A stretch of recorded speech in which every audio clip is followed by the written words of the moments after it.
வணக்கம். நம்ம சேனலுக்கு தொடர்ந்து ஆதரவளித்து கூட இருக்கும் நல்ல உள்ளங்களுக்கு நன்றி. இடிக்கு இன்றைக்கி உச்சநீதிமன்றம் ஒரு பெரிய இடியை இறக்கியிருக்குது. நீங்கள் சொல்கிற மாதிரி எத்தனை இடி இறக்குனாலும் அவங்க கேட்க மாட்டாங்களே அப்படின்னா, இது வேறு மாதிரியான இடி. ஏன்னா இன்னொரு பக்கம் ஜெகதீப் தன்கருக்கும் ஒரு இடி, தொடர்ந்து பிஜேபிக்கு இடி. உச்சநீதிமன்றம் என்ன சொன்னாலும் அதை கேட்க மாட்டேங்கிற ஒரு முடிவோடு இன்றைக்கி பிஜேபி அரசாங்கம் இருக்குது. ஏன்னா எல்லா துறையும் கையில் வச்சுட்டாங்க, நீதித்துறையை கையில் வைக்கணுங்கிறது அவங்க ரொம்ப நாள் எண்ணம். அப்படிப்பட்ட சூழ்நிலையில் ஒரு வழக்கில் இன்றைக்கி ஒரு குற்றவாளி வந்துட்டார். இடி ஒருத்தரை குற்றவாளின்னு சொல்லுது, அவருக்கு சம்மன் அனுப்பும். கரெக்டுங்களா? சம்மன் அனுப்பும், அத்துமீறும், அதெல்லாம் நடந்தது. உங்களுக்கு தெரியும். இப்போ கூட சமீபத்தில் நம்ம தமிழ்நாட்டில் கூட தம்பிகள் வீட்டில் அவங்களுக்கு அத்துமீறி அவங்கள்ட்ட செல்லு இதெல்லாம் பிடிக்கிட்டு போனாங்கன்னு சொல்லி அவங்க கேஸ் போட்டு இடிக்கு சீல் வைக்கிற அதிகாரம் இல்லை அப்படின்னு இன்றைக்கி நீதிமன்றம் சொல்லிடுச்சு. அது பின்னடைவு. இப்படி இந்தியா முழுக்க நிறையா பின்னடைவு. ஆனால் பிஜேபி சொன்னால் அவங்க இடி கேட்கும். இப்படிப்பட்ட நேரத்தில் ஒரு வழக்கில் ஒரு குற்றவாளி அப்படின்னு இடி நினச்சி அவரை சம்மன் கொடுக்குறாங்க. சம்மன் கொடுத்து விசாரித்து அனுப்புனதுக்கப்புறம் அவருக்கு ஆஜரானார்ல, ஆதரவான அவருக்காக ஆதரவான வழக்கறிஞர், அந்த வழக்கறிஞருக்கு சம்மன் கொடுக்குறாங்க. ஏங்க குற்றவாளிக்கு தான் சம்மன் கொடுப்பாங்க, எதுக்குங்க வக்கீலுக்கு சம்மன் கொடுக்குறீங்க அப்படின்னு ஒரு பெரிய பிரச்சனை வரும்போது உச்சநீதிமன்றம் சுமோட்டாவாக அதை எடுக்கிறாங்க. உச்சநீதிமன்றமே எடுக்குது இந்த வழக்கு. வக்கீலுக்கெல்லாம் எப்படிப்பா சம்மன் கொடுப்ப, யாரை மிரட்டுறீங்க?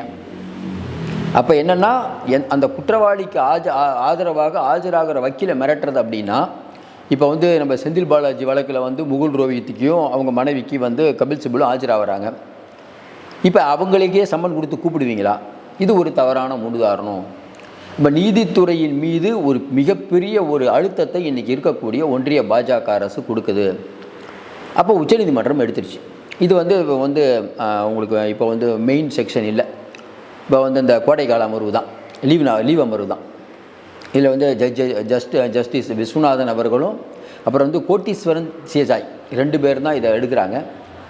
மிகப்பெரிய ஒரு இடியை இறக்கியிருக்காங்க. இன்றைக்கி இடி இதை எப்படி எதிர்கொள்ள போகுதுன்னு தெரியல. ஏன் இதை சொல்கிறோம்னா, இப்போ திமுக மீது வழக்கு, அதிமுக மீது வழக்கு, காங்கிரஸ் மீது வழக்கு, இல்லை தனிநபர்கள் ஒரு வழக்கு போட்டாங்கன்னா அதை இடி எதிர்கொள்ள முடியும்.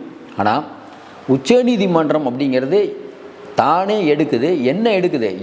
எங்கே இப்போ நீதிமன்றம் அப்படின்னா வக்கீல்கள், அங்கே இருக்கக்கூடிய நீதியரசர்கள், அங்கே இருக்கக்கூடிய ஸ்டாஃப், இதெல்லாம் ஒரு அங்கம்.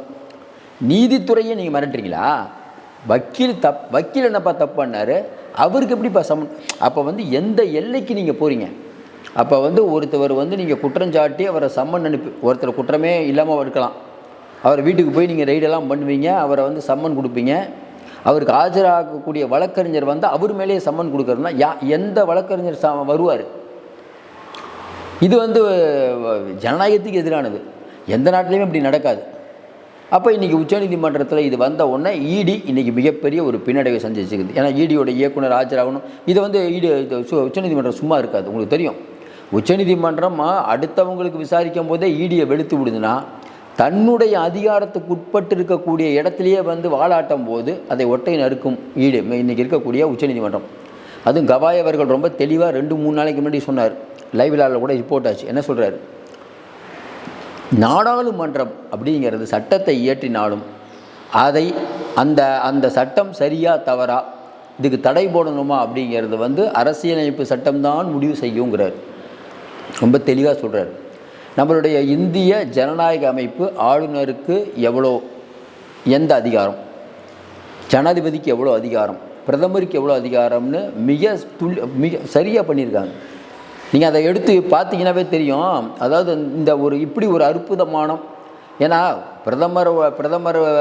பிரதமர் ஜனாதிபதி கிட்ட நாட்டை கொடுக்காம பிரதமர்கிட்ட ஏன் நாட்டை கொடுத்தாங்க? இப்போ நிறையா நாட்டில் அதிபர் முறை இருக்குது. அந்த அதிபர் முறை செட் ஆகாது, ஜனாதிபதி முறை செட் ஆகாது.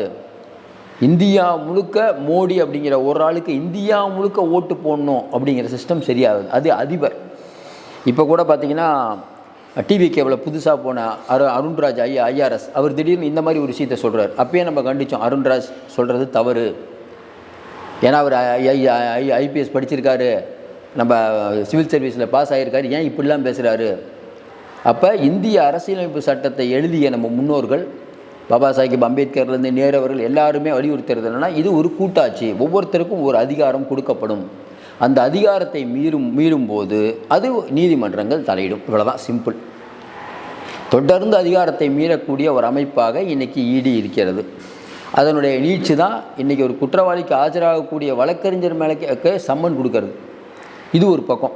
இப்போ வெளுத்து விட போகிறாங்க, இடி வந்து பதில் சொல்ல போகுது. இடி என்ன பதில் சொல்ல போகுது? யுவர் ஆனர் தெரியாமல் கூப்பிட்டுட்டோம், யுவர் ஆனர் மன்னிச்சுக்கோங்க யுவர் ஆனர், அவ்வளோதான் சொல்லிட்டாங்கல்ல. இங்கே கூட அதான் சொன்னாங்க. சீல் வைக்கிறதுக்கு அனுமதி இருக்கா? இல்லை யுவர் ஆனர். சீல் எடுத்து விட்றேன் யுவர் ஆனர், அவ்வளோதான். நீங்கள் கேட்கலாம், என்னங்க இடி வந்து இவ்வளோ கேவலமாக உச்சநீதிமன்றம் திட்டுதே, கவலையப்படாமல் இருக்காருன்னா அவ்வளோதான். ஒரு காலத்தில் மனிதர்கள் எப்படி இருந்தார்கள்? காமராஜர் ஐயா, காந்தியை அவர்களெல்லாம் எப்படி இருந்தார்கள்? அதாவது ஒரு சபாநாயகர்னால் இப்படி இருக்கணும், ஆளுநர்னால் இப்படி இருக்கணும், ஆளுநருக்கு காலக்கெடு நிர்ணயிக்கக்கூடாது, அது ஒரு உயர்ந்த பதவின்னு சொல்கிறாங்க.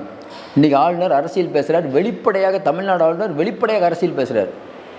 இவரும் தன்கரும் ஒன்று. தன்கரும் அதாவது என்னென்னா கொடுக்குற காசுக்கு மேலம்பாங்க, அந்தளவுக்கு பண்ணக்கூடியவர்கள் 2 பேர். தன்கரை பற்றி சொல்கிறதுனா, அதாவது இதில் நம்ம மேற்கு வங்காளம் போகும்போது சொல்லுவாங்க, மம்தா அவர்கள் மட்டும் இல்லாமல் வேறு யாராவது முதலமைச்சராக இருந்திருந்தால் ஆட்டி படைச்சிருப்பார். மம்தா சரியான ரிவீட் அடித்தாங்க அவருக்கு. ஏன்னா அதனால தான் அவருக்கு ஜனாதிபதி போஸ்ட். இப்போ நம்ம ஆளுநர் ஏன் இந்த அளவுக்கு பேசிகிட்டு இருக்காருன்னா, அவரும் துணை ஜனாதிபதிக்கு ட்ரை பண்ணுறாரு. கொடுக்குற காசுக்கு மேலம்பாங்களோட தான். வேறு என்ன சொல்கிறது? எந்த மசோதாவும் நிறைவேற்ற மாட்டீங்க, ரிஷிகளாலும் முனிவர்களாலும் தான் இந்தியா உருவாக்கப்பட்டதுன்னு என்ன நினச்சிட்டு பேசுகிறாரு. இவர் வந்து சிவில் சர்வீஸ் பாஸ் ஆகி இன்டெலிஜென்ஸில் இருந்திருக்காரு. ரொம்ப ஆச்சரியமாகுது. ஒரு பக்கம் ஒருத்தர் 20,000 புக்கு படிச்சிருக்காங்கிறாரு, முஸ்லீம்கள் இவ்வளோ இருக்காங்க, கிறிஸ்டின் இவ்வளோ இருக்காங்க கணக்கு சொல்லி மதவரியை தூண்டுற மாதிரி அண்ணாமலை பேசிகிட்டு இருக்காரு. எப்படிங்க ஏற்றுக்க முடியும்? கொஞ்சம் யோசனை பாருங்கள். மறுபடியும் சொல்கிறோம், திமுக மேலே நமக்கு 1000 விமர்சனம் இருக்குங்க. பர்சனலாக ஸ்டாலினையும் உதயநிதி மேலே நமக்கு வருத்தமா? அவங்களுடைய செயல்பாடுகள் வருத்தம். இவங்க செயல்பாடுனால தான் பிஜேபி வளருது நம்ம உறுதியாக நம்புகிறோம். தமிழ்நாட்டில் பிஜேபி வளர்வதுக்கு காரணம் அதிமுகன்னு சொல்கிறீங்க. அதிமுக தான் அடிமை கட்சி, நீங்கள் யார் அப்படிங்கிற கோபம் நம்மகிட்ட இருக்குது, அது வேறு. ஆனால் இடி அப்படிங்கிற ஒன்றை வச்சுக்கிட்டு இந்தியா முழுக்க அட்டூழியம் பண்ணுறது நிதர்சனம். இடி இல்லைன்னா பிஜேபி ஜெயிக்காது. என்ன தீப்பு இப்போ நம்ம இடிக்கு என்ன, இப்போ பிஜேபிக்கு என்ன பிரச்சனைனா, இடி தான் நம்ம வந்து எல்லா இடத்துலையும் ஜெயிக்கக்கூடிய விஷயம். அதுக்கே கண்டனம் சொல்லிகிட்டு இருந்தால், அப்போ ரொம்ப உச்சநீதிமன்றம் ஏதாவது கண்டிக்க ஆரம்பிச்சதுன்னா அமைதியாக இருங்க, கம்முன்றுங்க. பொன்முடி அவர்களை வந்து செந்தில் பாலாஜியை டிஸ்மிஸ் பண்ண சொல்லி ஆளுநர் உத்தரவு போடுறாரு. டிஸ்மிஸ் பண்ண சொல்லி அதிகாரம் ஆளுநருக்கே இல்லை. டக்குனு 2 மணி நேரத்தில் வாபஸ் வாங்குறாரு. அதுக்காக கவலைப்பட்டார் அவர்? கவலையே பண்ணலையே, அவ்வளோதான். தொடச்சிட்டு போயிட்டே இருக்க வேண்டியதான். நமக்கு நம்ம நிம்மதியாக இருக்கணும், பணம் காசோடு இருக்கணும், சொகுசாக இருக்கணும், இவ்வளோ பெரிய மாளிகையில் இருக்கணும்னா பல அவமானங்களை சந்திக்க வேண்டுங்கிற லெவலில் இருக்கார். இதெல்லாம் எங்கே போய் முடிய போதே தெரியல. ஆனால் இடியை பற்றி இன்றைக்கி உச்சநீதிமன்றம் ஒரு பார்வை பார்த்து விட்டது. இப்போ என்னென்னா, இந்த வழக்கறிஞர்கள் மேலே சம்மன் கொடுத்தா என்ன பிரச்சனைனாங்க, ஒட்டுமொத்த வழக்கறிஞர்கள் ஒன்றாயிருவாங்க. இது வந்து இடி வந்து தப்பாக பண்ணிகிட்டு இருக்காங்க. ஏன்னா சில சமயம் கோர்ட்டுக்குள்ளே வக்கீல்கள்லாம் ஒன்றாயிருவாங்க. அவங்களுக்குலாம் ஏகப்பட்ட அவங்களுக்கு வக்கீல் சங்கம்லாம் இருக்குது, அவங்களே எடுத்து கண்டனம் தெரிவிப்பாங்க. இது அவங்க தெரியாமல் தப்பாக பண்ணிகிட்டு இருக்காங்க. மிரட்டுறாங்களாம் எல்லாத்தையும். இந்தியா ஃபுல்லாக மிரட்டிட்டோம், வக்கீலையும் மிரட்டுறான்னு நினைக்கிறாங்க. இது ஒத்து வராத விஷயம். உங்களுக்கு தெரியும், போலீஸ் ஸ்டேஷனில் வக்கீல் போனால் வக்கீலும் போலீஸுக்குமே சண்டை வரும். ஏன்னா வக்கீல் வந்து சட்ட நிபுணர்லாம் தெரியும், போலீஸுக்கும் அவங்களுக்கும் பெரிய தகராறு, எப்பயுமே தகராறு தான் அது. அடுத்தது நம்ம தன்கர் எப்படி மாற்றுறாரு, இது 2வது விஷயம். அதாவது வந்து இன்றைக்கி ஒரு அலகாபாத் நீதிமன்றத்துக்கு உள்ளேயே விஸ்வ இந்து பரிஷத் சார்பாக ஒரு கூட்டம் நடக்குது. நீங்கள் கேட்கலாம், என்னங்க நீதிமன்றத்துக்குள்ளே எப்படிங்கன்னா, பிஜேபியாக நடத்துது, விஸ்வ இந்து பரிஷத் நடத்துதுப்பா, ஒன்றுமே புரியல. விஸ்வ இந்து பரிஷத் எப்படிப்பா நடத்துகிறாங்க?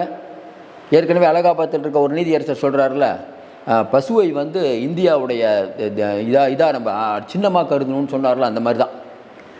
அதில் ஒருத்தர் பேசுகிறாரு, பெரும்பான்மையாக இந்துக்கள் இருக்காங்க, இஸ்லாமியர்களும் கிறிஸ்டினும் கம்முண்டு அமைதியாக இருக்கணும், ஏன்னா இந்துக்கள் சொல்கிறது தான் கேட்கணுங்கிறார். இதெல்லாம் சொன்ன உடனே கபில் சிபில் அவர்கள் வழக்கு போடுறாரு. என்னங்க அது, ஒரு நீதிமன்றத்தில் ஒரு கூட்டம் நடக்குது, இப்படிலாம் பேசுகிறாங்க.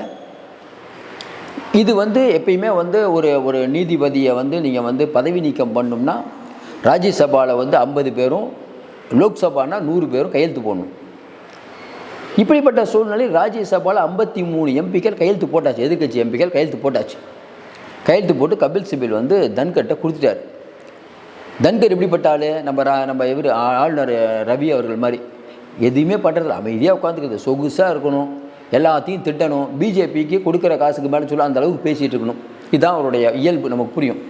ஏன்னா துணை ஜனாதிபதி அப்படிங்கும்போது நம்ம ரொம்ப மரியாதை தரோம். ஆனால் அவருடைய பேச்சுக்கள்லாம் பார்த்திங்கன்னா, இது என்ன செய்கை, 53 பேர் கொடுத்துருக்காங்க, நீங்கள் அடுத்த கட்ட நடவடிக்கை எடுக்கணும்.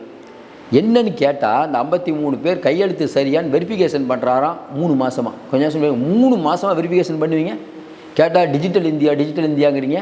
இதானா? அப்போ அப்பட்டமாக தெரியுது 53 பேர் கொடுத்தா இன்றைக்கி அவர் பதவி போயிடும். பிஜேபி என்ன நினைக்குது?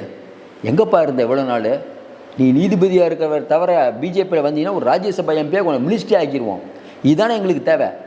ஒரு நீதிபதியாக இருக்கும்போது இப்படி பேசுகிறீங்களே, உங்களெல்லாம் எம்பி ஆக்குனா கொடுக்குற காசுக்கு வேணும்னு நினைப்பாங்கல்ல. இது எங்கே போய் முடியுதுன்னு தெரியல. ஜனநாயகம் கேள்வி மறுபடியும் சொல்கிறேன். டெக்கான் கிரானிக்கலில் முழுக்க ரிப்போர்ட் ஆன ஸ்டோரி. இந்த ஸ்டோரியை படிக்கும்போதே நமக்கு ஒன்று புரியுது. எந்த விதமான நியாய தர்மங்களுக்கெல்லாம் கட்டுப்படாமல் இன்றைக்கி பிஜேபி பண்ணிகிட்டு இருக்குது. இந்த 2 விஷயம் பேசிகிட்டு இருக்கோம். இன்னும் நிறைய விஷயங்கள் பிஜேபி. ராகுல் காந்தியை தேர்தல் ஆணையத்தை பற்றி பேசிய பேச்சு. ராகுல் அதாவது காங்கிரஸ் கட்சி எப்போ எங்கள் மேலே குறை சொல்லுமோ நாங்கள் காத்துட்ருக்கோன்னு தேர்தல் ஆணையம் சொல்கிறதெல்லாம் எல்லை மீறிய பேச்சு. என்னங்க, ஒரு 100 எம்பிக்கள் தொடர்ந்து வச்சுருக்காங்க. எதிர்க்கட்சி தலைவராக இருக்கார். அவர் ஒரு கேள்வி கேட்குறாரு. இதை விட தேர்தல் ஆணையத்துக்கு என்ன வேலை? பெஞ்சை தேய்ச்சிட்டு போகிறீங்களா நீங்கள்? ஒன்றுமே புரியலையே. எதுக்குமே பதில் சொல்கிறதில்ல. மோடி பேசுனா நட்டாக்கு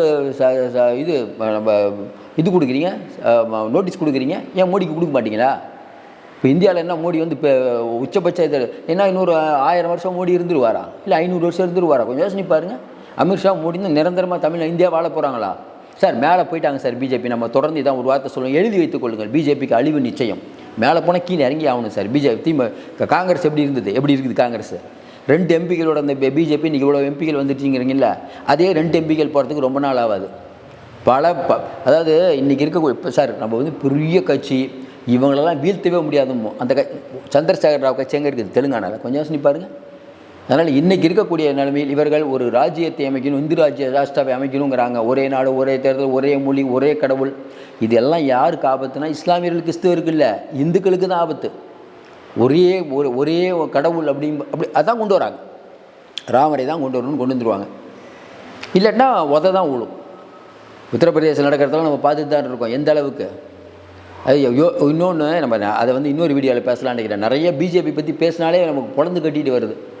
இப்படிப்பட்ட சூழ்நிலையில் நீதித்துறை இவர்கள் மீது கடுமையான நடவடிக்கை எடுக்கும். கவாய் அவர்கள் ஒரு கட்டம் கட்டுவார். என்ன சிக்கல்னா, கவாய் அவர்கள் இருக்கிறது உங்களுக்கு இடைஞ்சலாக இருக்குது. உச்சநீதிமன்றமே இப்போ பிஜேபிக்கு எதிராக இருக்குது. அதான் என்னென்னா, ஓரளவுக்கு இலகுவாக இருக்க வேண்டும். பெருந்தன்மை இவர்களிடம் இல்லை. ஏன்னா இவர்கள்ட்ட அதை எதிர்பார்க்கவே முடியாது. இவர்கள் ஒரு பாசிச மனப்பான்மை கொண்டவர்கள். இதை விட எதிர்பார்க்க முடியாது. தொடர்ந்து ஆதரவு கொடுங்கள். நிறைய அண்மை தகவலை கொடுத்துட்ருக்கோம். நீங்கள் பார்த்தீங்கன்னா தெரியும்.